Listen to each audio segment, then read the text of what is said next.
मैं सच्ची कहानियां सुनाना पसंद करता हूँ, झूठ बोलने से बचता हूँ। मैं आपको 3-4 छोटी छोटी कहानियां सुना रहा हूँ। ये सारी कहानियां सच्ची हैं, 1-1% सच्ची हैं, पर मैं किसी का नाम नहीं लूँगा। जिनकी कहानी है उनका नाम नहीं लूँगा, उनकी प्राइवेसी का मामला है। पर हाँ, सच्ची कहानियाँ हैं। अच्छी बात है कि इन कहानियों के किरदार हम लोग नहीं बने, ईश्वर करे हम कभी ना बने, लेकिन कहानियाँ सच्ची हैं। जब मैं दिल्ली आया था 1990 में, मैं हरियाणा के एक शहर से, भिवानी से दिल्ली आया था पढ़ने के लिए। मेरे ड्रीम कॉलेज में हंसराज भी था, पर मेरा संयुक्त से मेरा एडमिशन जाकिर हुसैन में हुआ। मेरे अंक ठीक थे, यहाँ हो सकता था, पर मैं तो नई दिल्ली स्टेशन पे उतरा, बाहर निकला, पता लगा वहीं एक कॉलेज है, वहीं एडमिशन ले लिया मैंने। तो लोगों ने कहा कि यार कैंपस बड़ा अच्छा होता है। मैंने कहा क्या फ़र्क पड़ता है, कॉलेज कॉलेज होता है, छड्डो, यही छड्डो में सिखाने आया हूँ आप लोगों को। ठीक है, स्टेशन से निकले वही कॉलेज है, मैंने घर जाना होगा तो आराम से कॉलेज से निकल जाएंगे, क्या रखा है कैंपस में। पर मेरा एक दोस्त जो मेरे साथ ही आया था उसी शहर से, उसने एडमिशन हंसराज कॉलेज में लिया। मैं और वो स्कूल के डिबेटर्स थे, डिबेटिंग में हम लोग स्कूल टाइम से काफ़ी एक्टिव थे। डीयू में आए तो यहाँ भी एक्टिव रहे। डीयू में मैंने करीब 5 साल डिबेटिंग की और मेरा ख्याल है कि लगभग 300-400 डिबेट्स मैंने जीती होंगी डीयू में, कुछ हारी भी होंगी, लेकिन मैंने खूब डिबेट, वो मेरा दरअसल दाना पानी था, रोजी रोटी मेरी वही थी कॉलेज के दिनों में। घर से पैसे मैं लेता नहीं था, मिलते भी नहीं थे, देना क्या था, मतलब ऐसी स्थिति भी नहीं थी उस समय मेरे घर में कि मिल सके। तो डिबेटिंग मेरा रोजगार था, एम्प्लॉयमेंट था, मेरा उससे काम चल जाता था आराम से। उसका भी चल जाता था, वो हंसराज से था, मैं जाकिर हुसैन से था। हम खूब डिबेट्स में मिलते थे। अक्सर ट्रॉफी या तो हम जीतते थे या वो जीतता था, कोई भी जीते रूम पे ही आती थी, क्योंकि हम रूममेट्स थे, एक साथ ही रहते थे। वो मुझसे योग्यताओं के मामले में 21 था, बल्कि अगर वो 21 था तो मैं 15 ही रहा हूँगा या 12 रहा हूँगा, 22 या 21 तो नहीं रहा हूँगा, मुझसे बेहतर था योग्यताओं में। बड़ा अच्छा व्यक्ति था। ग्रेजुएशन के बाद मैंने एमए हिंदी साहित्य में एडमिशन लिया, जबकि बीए ऑनर्स हिस्ट्री में किया था मैंने। उसने तय किया कि वो कुछ और करेगा, प्रोफेशनल कोर्स करेगा, नौकरी करेगा, तो वो चला गया दिल्ली से। मैं दिल्ली में रहा। फिर मैं एमए के बाद तैयारी करने लगा यूपीएससी की। तब तक मैं यूजीसी जेआरएफ कर चुका था। पहला अटेम्प्ट दिया, प्रीलिम्स हो गया। मेंस मेरा 96 के मेंस की बात कर रहा हूँ, मेंस शुरू होने वाला था, 2 दिन रह गए थे। करीब 10 दिन पहले वो मेरे पास आया हुआ था दिल्ली में, मिलजुल के अच्छे से बात करके गया था। उन दिनों उसका एक प्रेम संबंध कहीं हमारी ही एक मित्र के साथ चल रहा था। हम सब दोस्त थे, तो उनमें से 2 लोगों का आपस में एक अफेयर था। मुझे नहीं पता क्या हुआ, लेकिन मेरे मेन एग्जाम से 2 दिन पहले रात को 12 बजे एक फ़ोन आया और ये बताया गया कि मेरे दोस्त ने फंदा लगा के अपनी जीवन लीला समाप्त कर ली है। वो दिल्ली से दूर था कहीं, और जिस व्यक्ति के बारे में मेरी राय ये थी कि उतना जीवट वाला व्यक्ति कोई हो नहीं सकता, जो जिंदगी से हार सकता ही नहीं, जिसके होने से कई लोग हमेशा जीता हुआ महसूस करते हैं, वो चुपचाप एक बंद कमरे में जिंदगी से हार गया। मैं आज तक नहीं समझ पाया कि ऐसा कैसे हुआ। बाद में टटोला, उसके पेरेंट्स से बात हुई, भाई से बात हुई, उन्होंने उसकी याद में एक सोशल वर्क शुरू किया ताकि किसी और बच्चे को ऐसा न करना पड़े। तो जो हल्का हल्का अनुमान हुआ वो है कि शायद कुछ ऐसा था रिलेशनशिप में जो नहीं संभल पाया था, और रिश्ता टूट ना जाए इसका दबाव बहुत ज़्यादा था, और वो दबाव झेल नहीं पाया। इस उम्र में ऐसा फेज आता है, कई बार आता है। ये एक कहानी है, हंसराज कॉलेज से ही जुड़ी है, इसलिए मैंने सोचा कि वहीं से बात शुरू करूँ। नाम जैसा कि मैंने कहा मैं नहीं बताऊंगा, तो नाम बताने का मतलब भी नहीं। और वो जिसकी मैं कहानी सुना रहा हूँ, आप लोगों के जन्म से पहले की बात है। आप तो सब 21वीं सदी वाले बच्चे होंगे ना, जेन ज़ी होंगे आप सब लोग, तो ये तो बहुत पुरानी बात है। एक दूसरी कहानी सुनाता हूँ। मैं आपको 2-3 कहानियां सुनाऊंगा, फिर उन सबका सार निकाल लेंगे एक साथ हम लोग। दूसरी कहानी ये है कि जब मेरा सिलेक्शन हो गया 97 में, मतलब 96 अटेम्प्ट में पहली बार में मेरा सिलेक्शन हो गया था, मैं एक्सटेंशन लेके तैयारी कर रहा था और डीयू में मैं पढ़ा भी रहा था उस समय। तब मैं शायद डीएवी कॉलेज में था या अग्रसेन को, मैं 2 जगह पढ़ा है डीयू में, तो उनमें से किसी कॉलेज में पढ़ा रहा था उस समय में। तो उस समय एक लाइब्रेरी है कैंपस में ही, सेंट्रल रेफरेंस लाइब्रेरी, आप जानते होंगे, CRL बोलते हैं, जो विवेकानंद जी की स्टैच्यू है उसके सामने ही वो लाइब्रेरी है। उस लाइब्रेरी में नीचे सब बैठ के पढ़ते हैं और टॉप फ्लोर पे रिसर्च फ्लोर है जहाँ MPhil PhD वाले बच्चे पढ़ते हैं। मैं उस समय शायद PhD कर रहा था या MPhil खत्म हुई थी, वहीं बैठता था, पढ़ता था रोज। कई दोस्त पढ़ते थे हम लोग वहाँ। हम सुबह 8 बजे लाइब्रेरी खुलते ही वहाँ घुसते थे, रात को 1 बजे निकलते थे लाइब्रेरी बंद होने के समय। तो वहाँ एक छत थी, छत पे छोटी सी कैंटीन थी जहाँ हम लोग जब बोर होते थे दिन में 3-4 बार जाके चाय पीते थे। चाय पी ली, बिस्किट खा लिया, थोड़ी गप्पे मार ली, वो सब वहाँ करते थे। तो वहाँ मेरे बहुत सारे दोस्त थे, उनमें से कई लोग अब बहुत सीनियर सिविल सर्वेंट्स हैं, कुछ लोग प्रोफेसर हैं डीयू में। 2 बच्चे थे मुझसे जूनियर, 3-4 साल जूनियर थे, बड़े प्यारे बच्चे थे। मुझे उस समय तक पढ़ाई लिखाई का शौक अच्छा खासा हो गया था, तो वो रोज मेरे साथ बैठते थे केवल बात करने के लिए। किसी मुद्दे पर बहस करनी है तो बहस होती थी, समझते थे। फिर मुझे पता लगा कि वो दोनों रिलेशनशिप में हैं, रिश्ते में हैं, दोनों ने शादी भी कर ली।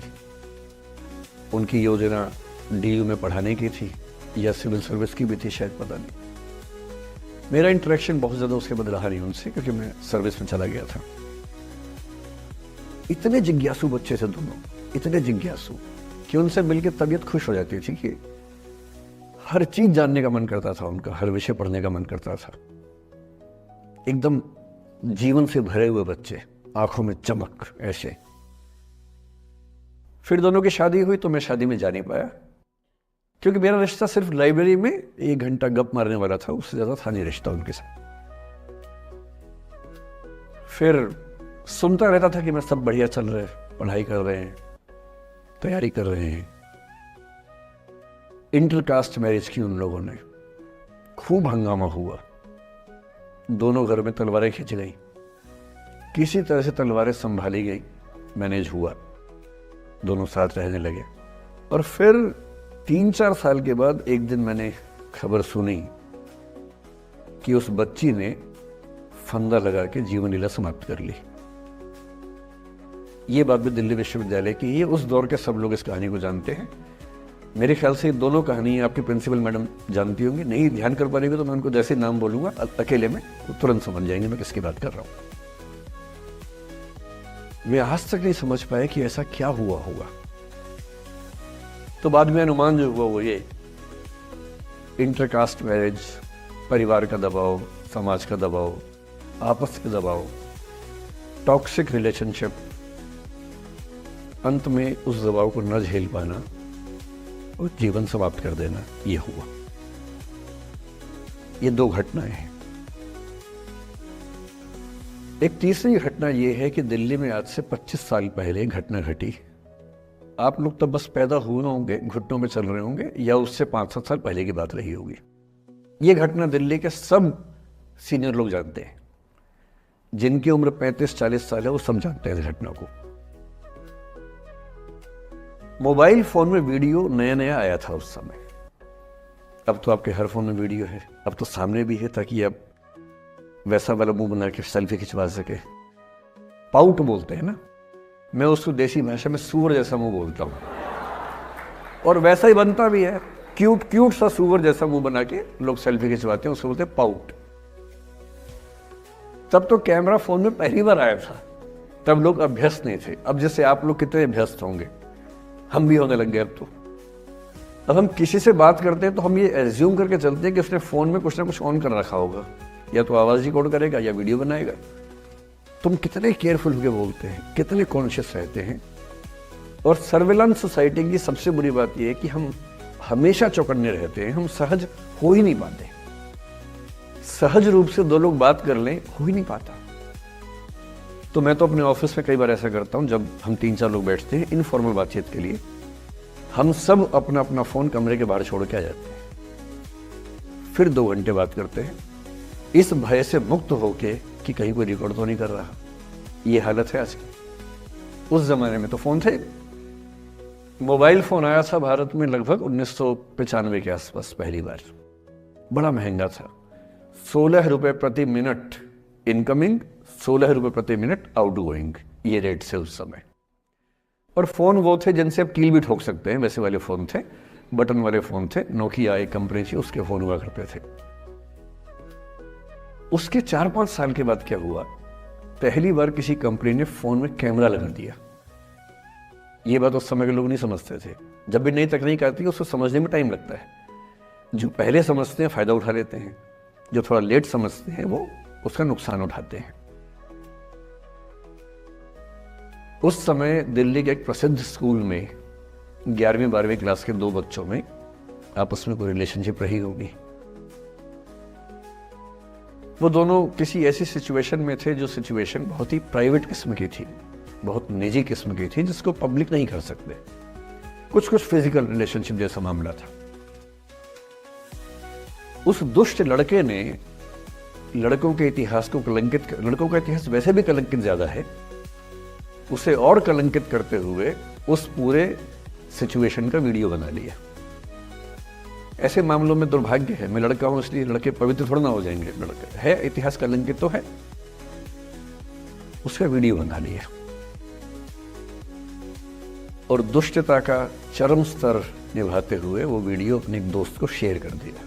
ये कहे कि किसी और को दिखाना मत। जैसा कि होता है अफवाहों की दुनिया में, हर अफवाह एक व्यक्ति एक को ही बताता है, ये कहे कि किसी और को मत बताना, और अगला व्यक्ति भी अगले को यही कहे कि बोलता है किसी और को मत बताना।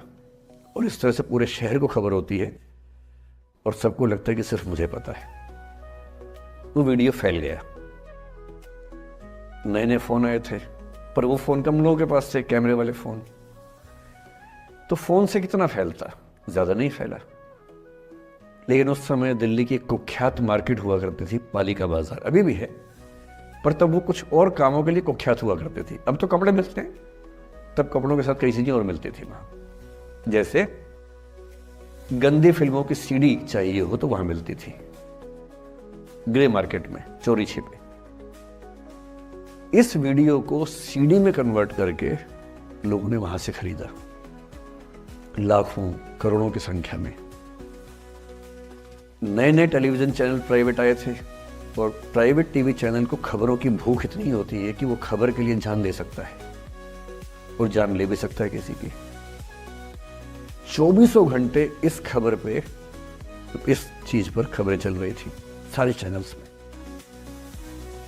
कि ये वो लड़का है जिसने ऐसा किया, ये वो लड़की है, ये वो स्कूल है, इस स्कूल की प्रिंसिपल से बात करेंगे, इससे बात करेंगे। वो जो बच्ची थी जिसकी इसमें कोई गलती नहीं थी, सिवाय इसके कि वो किसी एक लड़के से प्रेम करती थी, जो कि उस उम्र में बच्चे कर बैठते हैं। इसके लिए बहुत चिल्लपौनी मचानी चाहिए। बच्चों को आप हर बात पे अपराधी नहीं मान सकते।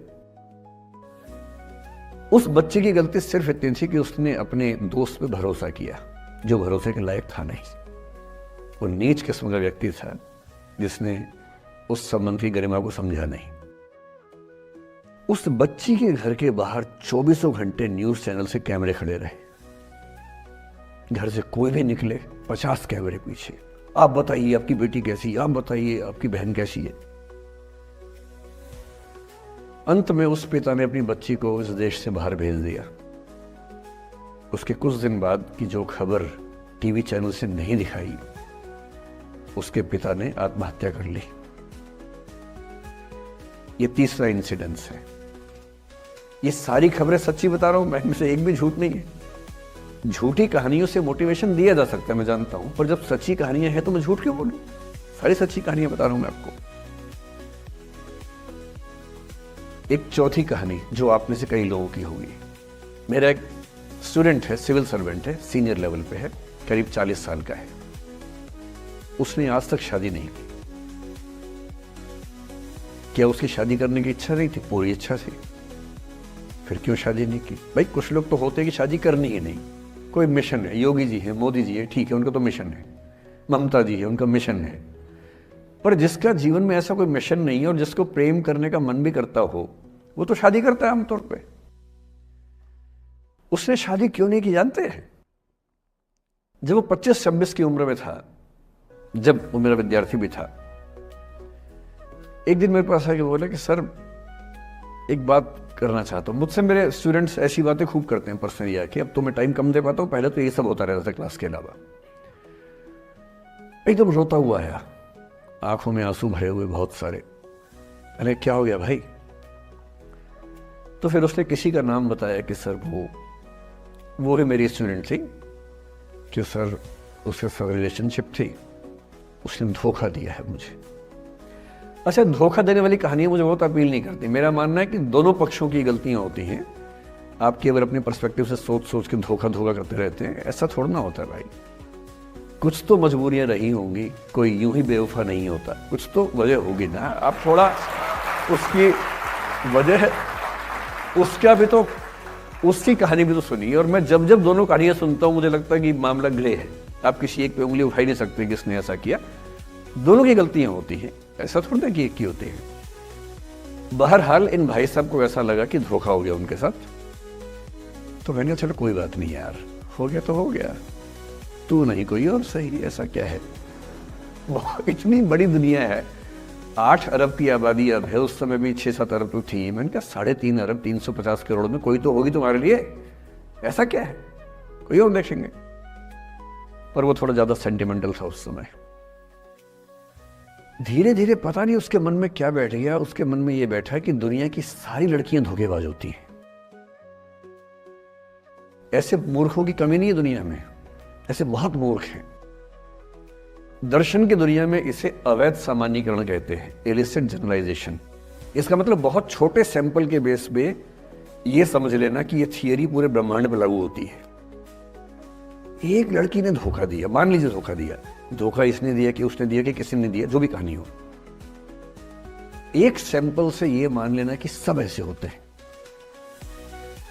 और उसके बाद से उसने कम से कम 10 बार कोशिश की, 10 लोगों से मिला, बातचीत की शादी के लिए। डेटिंग तो क्या करेगा 40 की उम्र में, लेकिन हाँ बातचीत करके देखा कि शायद रुचियां मिल जाए, स्वभाव मिल जाए तो शादी के बारे में सोचें। हर बार 3-4-5 मीटिंग के बाद वापस हट जाता है। अब तो मैंने पूछना बंद कर दिया है। जब तक मैं पूछता था, बोलता था कि सर 3-4 मीटिंग के बाद लगता है कि ये भी वैसी ही है। मैंने कहा भूल जाओ भाई, उससे भूल जाओ, बात खत्म हो गई। उसके बच्चे घूम रहे हैं आजकल स्कूल में, अब तुम कम से कम शादी तो कर लो। वो भाई साहब आज तक अकेले हैं और अब तो बाजार में मूल्य भी कम हो गया उनका, अब विकल्प भी ज़्यादा नहीं मिलते हैं। अब जो विकल्प मिल रहे हैं वहाँ उसकी रुचि और कम हो गई है। तो पूरी संभावना है कि वो जीवन अकेले ही गुजरेगा अब उसका। एक अंतिम एग्जाम्पल देके फिर मैं निष्कर्ष की तरफ बढ़ूंगा। मैं एक आईएएस ऑफिसर को जानता हूं, 2 आईपीएस को जानता हूं, बहुत योग्य लोग, देश के सबसे अच्छे संस्थाओं से पढ़े हुए लोग, प्रॉपर आईएएस प्रॉपर आईपीएस में नौकरी करने वाले लोग, और इन तीनों ने अपना जीवन समाप्त कर लिया नौकरी में रहते हुए। क्यों?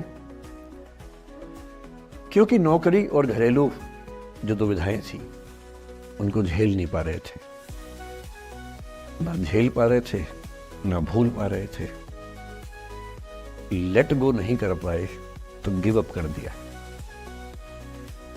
और इसलिए मुझे अक्सर लगता है कि जितनी चीजें हम सिखाते हैं बच्चों को, हिस्ट्री, इकोनॉमिक्स, लिटरेचर, वो सब ठीक है, उनका भी महत्व है। शायद उससे ज्यादा महत्व इस चीज का है कि ये समझे कि अपने इमोशंस को कैसे मैनेज करना है। जब जीवन में ऐसा लगे कि सब खत्म हो गया है, जब जीवन में लगे कि बहुत टॉक्सिक किस्म की लाइफ हो गई है, उससे बाहर कैसे निकलें, शायद ये सबसे महत्वपूर्ण लेसन होता है जो हम सबको सीखना चाहिए। मैंने कहीं से सीखा नहीं है, ना मैंने ऐसी किताबें पढ़ी हैं। हालांकि मैंने 2 किताबें मंगवाई हैं पिछले हफ्ते, पढ़ी नहीं है अभी तक, तो मैं किताबों के बेस पे नहीं जानता कैसे सीखते हैं, लेकिन जिंदगी से तुम सीख सकते हैं। इन कहानियों का सबका एक ही सार है, वजह अलग अलग है। एक व्यक्ति ने इसलिए अपना जीवन समाप्त किया कि वो रिश्ता उसके हाथ से छूट रहा था। एक ने इसलिए जीवन समाप्त किया कि ये रिश्ता बन गया था पर समाज के दबाव, घर के दबाव मैनेज नहीं कर पाए। एक ने जिंदगी भर शादी नहीं की सिर्फ इसलिए कि वो पुरानी यादों को भूल नहीं पाया। अरे एक बार गलती हो गई तो हो गई, आगे तो संभावना जीवन में है भाई, क्यों इतना हावी रखने उस चीज को दिमाग के ऊपर। कुछ लोग देश की सबसे अच्छी नौकरी में होकर हर पैमाने पर सफलता की हर कसौटी पे खरा उतरने के बाद जीवन नहीं बचा पाए, क्योंकि दूसरों की नज़र में आप बहुत सफल हो जाए, अपनी नज़र में शून्य हो, तो फिर जीवन कैसे बने, जीवन कैसे बचे। इन सारी कहानियों का मूल भाव एक ही है, अगर आप खुद को हैंडल नहीं कर सकते तो दुनिया को क्या हैंडल करेंगे। दुनिया को हैंडल करने से पहले खुद को हैंडल करना सीखना पड़ता है, और उसका सबसे आसान जो रामबाण उपाय है उसको बोलते हैं द आर्ट ऑफ लेटिंग गो। जाने दो। वो अफसाना जिसे अंजाम तक लाना न हो मुमकिन, उसे एक खूबसूरत मोड़ देकर छोड़ना अच्छा। साहिर ने लिखा।